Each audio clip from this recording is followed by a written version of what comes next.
KPCC ಅಧ್ಯಕ್ಷ ಉಪಮುಖ್ಯಮಂತ್ರಿ ಡಿ.ಕೆ. ಶಿವಕುಮಾರ್ ಅವರು ತಮ್ಮ ಪಟ್ಟು ಬಿಟ್ಟಿಲ್ಲ. ಎಐಸಿಸಿಯ ಸಾರಥಿ ಮಲ್ಲಿಕಾರ್ಜುನ್ ಖರ್ಗೆ ಅವರ ನಿವಾಸದಲ್ಲಿ ಮಹತ್ವದ ಸಭೆ ನಡೆದಿರುವಂತದ್ದು.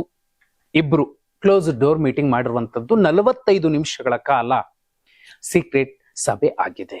ಸಾಕಷ್ಟು ವಿಚಾರಗಳನ್ನ ಅಲ್ಲಿ ಚರ್ಚೆ ಮಾಡಿದ್ದಾರೆ. ಡಿ.ಕೆ. ಬಣ ಈಗ ಚರ್ಚೆ ಮಾಡ್ತಿರುವಂತದ್ದು, ಹೇಳ್ತಿರುವಂತದ್ದು ಇದೇ ಸಂಗತಿಗಳನ್ನ. ನೇರವಾಗಿ ಒಂದೇ ಮೆಸೇಜ್ ಕೊಟ್ಟಿರುವಂತದ್ದು, ನನಗೊಂದು ಕ್ಲಾರಿಟಿ ಕೊಡಿ, ಒಂದು ಫೈನಲ್ ತೀರ್ಮಾನ ಹೇಳಿ, ನಾನೇನ್ ಮಾಡ್ಲಿ, ನನಗೆ ಅವಕಾಶ ಸಿಗುತ್ತಾ ಸಿಗೋದಿಲ್ವಾ, ನನ್ನ ನಿರ್ಧಾರ ಹೀಗಿರುತ್ತೆ ಅನ್ನುವಂತಹ. ಯಾಕಂದ್ರೆ ಡಿ.ಕೆ. ಶಿವಕುಮಾರ್ ಅವರು ಪಕ್ಷ ಬಿಟ್ಟೋಗೋದಿಲ್ಲ, ಬಹುಪಾಲು ಜನ ಮಾತಾಡ್ತಿದ್ದಾರೆ. ಸಿದ್ದರಾಮಯ್ಯ ಅವರ ಸರ್ಕಾರವನ್ನ ಕೆಡವೋಕಾಗೋದಿಲ್ಲ, ಸಾಕಷ್ಟು ಜನ ಮಾತಾಡ್ತಿದ್ದಾರೆ. ಆದ್ರೆ ಇದು ರಾಜಕಾರಣ, ಏನಾಗತ್ತೆ ಏನಾಗಲ್ಲ ಎಲ್ಲವನ್ನೂ ನಿರೀಕ್ಷಿಸಿದಂತ ರೀತಿಯಲ್ಲೇ ಆಗಬೇಕು ಅಂತ ಏನಿಲ್ಲ. ದುಡುಕಿನ ನಿರ್ಧಾರಕ್ಕೂ ಕೂಡ ಕೈ ಹಾಕಬಹುದು, ಯಾಕಂದ್ರೆ ತಾಳ್ಮೆಯ ಕಟ್ಟೆ ಒಡೆದಿದೆ. ಡಿ.ಕೆ. ಬಣ ಅದನ್ನೇ ಹೇಳ್ತಿರುವಂತದ್ದು. ಡಿ.ಕೆ. ಶಿವಕುಮಾರ್ ಅವರ ಬಣ ಈಗ ತುದಿಗಾಲಲ್ಲಿ ನಿಂತಿದೆ.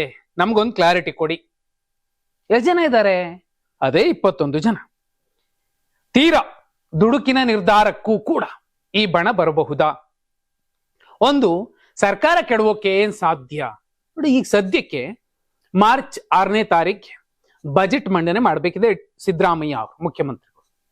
ಒಂದು ವೇಳೆ ಆ ಬಜೆಟ್ ಮಂಡನೆಯಾಗಿ ಅಂಗೀಕಾರ ಆಗದೆ ಹೋದ್ರೆ ಸಂವಿಧಾನಿಕವಾಗಿ ಸಿದ್ದರಾಮಯ್ಯ ಅವರ ಹುದ್ದೆ ಕೂಡ ವ್ಯಾಲ್ಯೂ ಇಲ್ದಂಗೆ ಆಗತ್ತೆ. ಹಾಗೆ ಮಾಡೋದಕ್ಕೆ ಹೇಗ್ ಸಾಧ್ಯ? ಅಲ್ಲೂ ಕೂಡ ಅಂಗೀಕಾರ ಆಗ್ಬೇಕು ಅಂದ್ರೆ ನಂಬರ್ ಮುಖ್ಯ ಆಗತ್ತೆ. ಸುಮಾರು 21 ಶಾಸಕರು ಒಂದು ವೇಳೆ ಅವತ್ತು ಅಂಗೀಕಾರದ ದಿನ ಗೈರು ಹಾಜರಾದ್ರೆ ಏನಾಗಬಹುದು? ರಾಜೀನಾಮೆನೇ ಕೊಡಬೇಕು ಅಂತಲ್ಲ, ರಾಜೀನಾಮೆಯ ತರಹದ ನಿರ್ಧಾರಗಳಿಗೆ ಬಂದು ಬಿಟ್ರೆ ಏನ್ ಮಾಡೋದು ನೋಡಿ. ತುಂಬಾ ಸ್ಪಷ್ಟವಾಗಿ 45 ನಿಮಿಷಗಳ ಮಾತುಕತೆ ಆಗಿತ್ತು. ಅನಂತರದಲ್ಲಿ ಕಲಬುರಗಿಗೆ ಮುಖ್ಯಮಂತ್ರಿಗಳು, ಉಪಮುಖ್ಯಮಂತ್ರಿಗಳು ಮತ್ತು ಎಐಸಿಸಿಯ ಸಾರಥಿ ಮಲ್ಲಿಕಾರ್ಜುನ್ ಖರ್ಗೆ ಅವರು ಯಡ್ರಾಮಿಯಲ್ಲಿ ಒಂದು ಕಾರ್ಯಕ್ರಮ ಇರುತ್ತೆ, ಅಲ್ಲಿಗೆ ಇಲ್ಲಿಂದಲೇ ಒಂದೇ ಫ್ಲೈಟ್ ಅಲ್ಲಿ ಹೋಗ್ತಾರೆ. ಅದಕ್ಕೂ ಮುಂಚೆ ಡಿ.ಕೆ. ಶಿವಕುಮಾರ್ ಹಾಗೂ ಮಲ್ಲಿಕಾರ್ಜುನ್ ಖರ್ಗೆ ಅವರ ನಡುವೆ ಮಹತ್ವದ ಮಾತುಕತೆ ಆಗಿರುವಂತದ್ದು. ತೀರಾ ಇತ್ತೀಚೆಗೂ ಕೂಡ ಶಿವಗಂಗಾ ಬಸವರಾಜ್ ಅವರು ಹೇಳಿದ್ರು, ಸಂಕ್ರಾಂತಿ ನಂತರ ನಾನು ಮಾತಾಡ್ತೀರಿ, 16ನೇ ತಾರೀಕು ಡೇಟ್ ಫಿಕ್ಸ್ ಮಾಡಿದ್ದಾರೆ. ವಿಶೇಷ ಅಂದ್ರೆ ಇದೇ ಡಿ.ಕೆ. ಶಿವಕುಮಾರ್ ಅವರು ಇದೇ 16ನೇ ತಾರೀಕು ಮತ್ತು 22ನೇ ತಾರೀಕು 2 ದಿನಗಳ ಕಾಲ ದೆಹಲಿಗೆ ಭೇಟಿ ಕೊಡೋರಿದ್ದಾರೆ. ಯಾಕಂದ್ರೆ ಅಸ್ಸಾಂ ಚುನಾವಣೆಯ ವೀಕ್ಷಕರನ್ನಾಗಿ ಹೈಕಮಾಂಡ್ ಡಿ.ಕೆ. ಶಿವಕುಮಾರ್ ಅವರನ್ನ ನೇಮಕ ಮಾಡಿರುವಂತಹ ಸಂದರ್ಭದಲ್ಲಿ ಆ ಮಾತುಕತೆಯ ಜೊತೆಯಲ್ಲೇ ಡಿ.ಕೆ. ಶಿವಕುಮಾರ್ ಅವರು ಹೈಕಮಾಂಡ್ ಮುಂದೆ ನನಗೇನ್ ಕೊಡ್ತೀರಿ, ಕ್ಲಾರಿಟಿ ಕೊಡಿ. ಬಜೆಟ್ ಪಾಸ್ ಆಗ್ಲಿಲ್ಲ ಅಂದ್ರೆ ಏನೆಲ್ಲ ಸಮಸ್ಯೆಗಳಾಗುತ್ತೆ, ಅದು ಸಂಬಳದಿಂದ ಹಿಡಿದು ಪ್ರತಿಯೊಂದು ಕೂಡ ಇದೆ. ಯೋಜನೆಗಳ ಗೃಹಲಕ್ಷ್ಮಿ ಮತ್ತೊಂದು ಮಗದೊಂದು ಏನೆಲ್ಲ ಇದೆ, ಇವೆಲ್ಲವಕ್ಕೂ ಕೂಡ ಸಮಸ್ಯೆ ಆಗುತ್ತೆ. ಆದ್ರೆ ಇಲ್ಲಿ 21 ಶಾಸಕರು ಕೂಡ ರೆಡಿ ಆಗಿದ್ದಾರೆ, ಸಿಗ್ನಲ್ ಕಾಯ್ತಿದ್ರು, ಸಿಗ್ನಲ್ ಕೂಡ ಕೊಟ್ಟಾಗಿದೆ. 16ನೇ ತಾರೀಕು ತನಕ ಸುಮ್ನಿರಿ, 16ರ ನಂತರ ಅಸಲಿ ಕ್ರಾಂತಿ ಏನು ಅನ್ನೋದನ್ನ ತೋರಿಸೋಣ. ಇದುವರೆಗಿನ ಎಲ್ಲ ನಿರೀಕ್ಷೆಗಳು ಬುಡ ಮೇಲಾಗತ್ತೆ. ಡಿ.ಕೆ. ಶಿವಕುಮಾರ್ ಅವರು ದುಡುಕಿನ ನಿರ್ಧಾರಕ್ಕೂ ಕೂಡ ಬರಬಹುದು. ಆದ್ರೆ ಬಿಜೆಪಿ, ಬಹುಮುಖ್ಯವಾಗಿ ಅಮಿತ್ ಶಾ ಮತ್ತು ಕುಮಾರಸ್ವಾಮಿ ಅವರ ನಡುವೆ ಚರ್ಚೆ ಆಗಿತ್ತು ಈ ವಿಚಾರ. ಯಾವ ಕಾರಣಕ್ಕೂ ಡಿ.ಕೆ. ಶಿವಕುಮಾರ್ ಅವರು ಪಕ್ಷ ಬಿಟ್ಟು ಹೋಗೋದಿಲ್ಲ ಅಂತ. ಒಂದು ವೇಳೆ ಅಂತಹ ತೀರ್ಮಾನಕ್ಕೆ ಬಂದು ಬಿಟ್ರೆ ಹೈಕಮಾಂಡ್ ಇಲ್ಲಪ್ಪ ಸಿದ್ದರಾಮಯ್ಯ ಅವರೇ ಮುಂದುವರಿತಾರೆ ಅನ್ನುವಂತಹ ಮೆಸೇಜ್ ಕೊಟ್ರೆ ದುಡುಕಿನ ನಿರ್ಧಾರಕ್ಕೆ ಡಿ.ಕೆ. ಶಿವಕುಮಾರ್ ಅವರು ಮತ್ತು ಅವರ ಜೊತೆಗಿನ 21 ಶಾಸಕರು ಬಂದು ಬಿಟ್ರೆ ಸರ್ಕಾರಕ್ಕೆ ಸಂಚಕಾರ ಎದುರಾಗಬಹುದು. ಆದ್ರೆ ಬೇರೆ ಪಕ್ಷಗಳಲ್ಲಿನ ನಾಯಕರು ಕೂಡ ಸಿದ್ದರಾಮಯ್ಯ ಅವರ ಪರವಾಗಿ, ಬಿಜೆಪಿ ಜೆಡಿಎಸ್ ಎರಡೂ ಕಡೆ ಸ್ಲೀಪಿಂಗ್ ಸೆಲ್ ರೀತಿಯಲ್ಲಿ ಅಲ್ಲಿನ ಬೆಂಬಲಿಗರು, ಸಿದ್ದರಾಮಯ್ಯ ಅವರ ಬೆಂಬಲ ಈಗಲೂ ಇದ್ದಾರೆ. ಅವರು ಪರೋಕ್ಷ ಬೆಂಬಲ ಘೋಷಿಸುವ ಸಾಧ್ಯತೆಗಳನ್ನು ಕೂಡ ತಳ್ಳಿ ಹಾಕುವಂತಿಲ್ಲ. ಆದ್ರೆ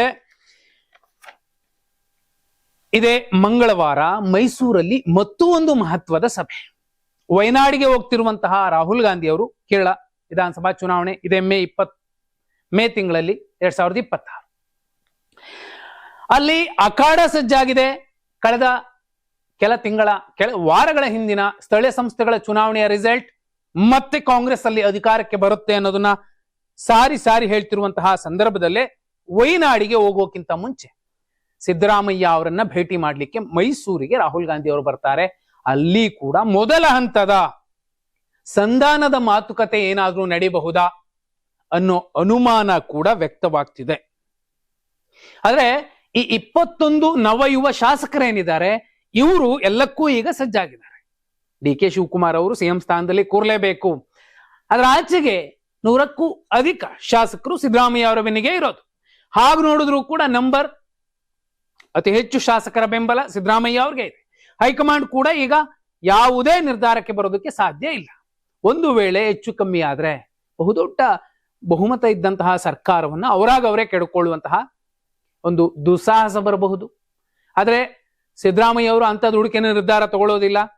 ಕಟ್ಟ ಕಾಂಗ್ರೆಸ್ಸಿಗ ಹುಟ್ಟ ಕಾಂಗ್ರೆಸ್ಸಿಗ ಡಿ ಕೆ ಶಿವಕುಮಾರ್ ಅವರೇ ಇದೀಗ ಸಹನೆಯ ತಾಳ್ಮೆಯ ಕಟ್ಟೆ ಒಡೆದೋಗಿದೆ ನನಗೀಗ, ನಾನು ಸುಮ್ಮನಿರೋದಿಲ್ಲ, 16ನೇ ತಾರೀಕು ತನಕ ಕಾಯ್ತೀನಿ, 22ರ ಒಳಗಡೆ ನನಗೊಂದು ಕ್ಲಾರಿಟಿ ಕೊಡದೇ ಹೋದ್ರೆ ನಾನು ನನ್ನ ದಾರಿಯನ್ನ ಹುಡುಕೊಳ್ತೀನಿ, ಅದಕ್ಕೆ ನೀವು ನನ್ಗೊಂದು ಫೈನಲ್ ಆಗಿ ಏನು ಅಂತ ಹೇಳ್ಬಿಡಿ, ಇಲ್ಲಪ್ಪ ನಿನ್ನನ್ ಮಾಡ್ತೀವಿ ಇಲ್ಲ ಅವರೇ ಇರ್ತಾರೆ ಅನ್ನೋದನ್ನ ಹೇಳ್ಬಿಟ್ರೆ ನಾನು ನನ್ನ ನಿರ್ಧಾರವನ್ನ ನನ್ನ ಸಂದೇಶವನ್ನ ನಿಮಗೆ ರವಾನಿಸ್ತೀನಿ ಅನ್ನುವ ಹಂತಕ್ಕೆ ಈ ಚರ್ಚೆಗಳು ಬಂದು ನಿಂತಿವೆ ಅನ್ನುವಂಥದ್ದು ಬಹುಪಾಲು ಮಾಧ್ಯಮಗಳಲ್ಲೂ ಕೂಡ ಚರ್ಚೆ ಆಗ್ತಿರುವಂತಹ ವಿಚಾರ.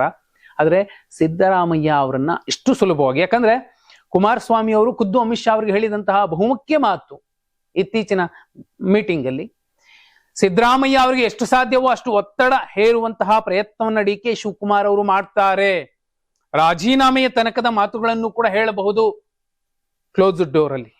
ಆದ್ರೆ ಅವರು ಅದನ್ಯಾವುದನ್ನೂ ಮಾಡೋದಿಲ್ಲ. ಯಾಕಂದ್ರೆ ಅವರಿಗೆ ಕಾಂಗ್ರೆಸ್ನೊಳಗಿಂತಲೂ ಕಾಂಗ್ರೆಸ್ ಆಚೆಗೆ ಹೆಚ್ಚಿನ ಶತ್ರುಗಳಿದ್ದಾರೆ ಅನ್ನುವಂತಹ ಭಯ ಇದೆ, ಆತಂಕ ಇದೆ.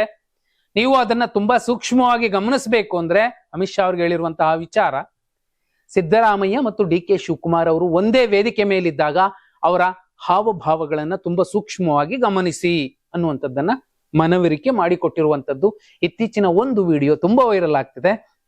ಸಿದ್ದರಾಮಯ್ಯ ಅವರಿಗೆ ಸ್ವೀಟ್ ತಿನ್ಸ್ತಾರೆ ಡಿ ಕೆ ಶಿವಕುಮಾರ್ ಅವರು, ಆದ್ರೆ ಆ ಸ್ವೀಟ್ ಅನ್ನ ಅಷ್ಟೇ ವೇಗವಾಗಿ ತೆಗೆದು ಪಕ್ಕಕ್ಕೆ ಎಸಿತಾರೆ ಸಿದ್ದರಾಮಯ್ಯ ಅವರು. ಕಾರಣ ಏನು? ಒಂದು ಚರ್ಚೆ ಆಗ್ತಿರುವಂತದ್ದು ಈ ಬ್ಲಾಕ್ ಮ್ಯಾಜಿಕ್ ಬಗ್ಗೆ ಸಿದ್ದರಾಮಯ್ಯ ಅವ್ರಿಗೆ ನಂಬಿಕೆ ಇಲ್ಲದೆ ಇರಬಹುದು, ಆದ್ರೆ ಡಿ ಕೆ ಶಿವಕುಮಾರ್ ಅವ್ರಿಗೆ ತುಂಬಾ ನಂಬಿಕೆ ಇದೆ. ಯಾರೋ ಒಂದು ಹೇಳಿಕೆ ಕೊಟ್ಟಿದ್ರು, ಬಿಜೆಪಿ ಜೆಡಿಎಸ್ ಮುನಿರತ್ನ ಅವರು ಸಿದ್ದರಾಮಯ್ಯ ಅವ್ರಿಗೆ ಎಷ್ಟು ಸಾಧ್ಯವೋ ಅಷ್ಟು ವಾಮಾಚಾರವನ್ನ ಮಾಡಿಸ್ತಿದ್ದಾರೆ ಅನ್ನೋದನ್ನ ನೇರ ಹೇಳಿಕೆ ಕೊಟ್ಟಿದ್ರು. ಅಂತಹ ಪ್ರಯತ್ನಗಳ ಭಾಗ ಏನಾದ್ರೂ ನಡೀತಿರಬಹುದಾ?